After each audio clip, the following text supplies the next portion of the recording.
Le dénombrement de Bethléem, un des chefs-d'œuvre de Pierre Bruegel.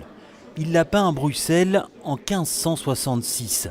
Il s'y était installé 3 ans plus tôt, par amour et pour ne pas déplaire à sa belle-mère. Il a dû se rendre à Bruxelles parce qu'il avait encore une amante à Anvers et donc sa belle-mère lui a dit « vous devez choisir ou bien vous vous rendez avec ma fille et vous vous mariez à Bruxelles ou bien vous restez à Anvers mais vous ne pouvez pas marier ma fille ».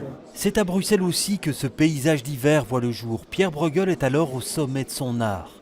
Il s'est installé dans les Marolles, un quartier qui l'inspire apparemment et où une maison lui sera bientôt dédiée. Au 132 de la rue Haute. On n'a pas la certitude qu'il y ait vécu, même si le bâtiment date de cette époque. Sécurité oblige, impossible d'y exposer des tableaux.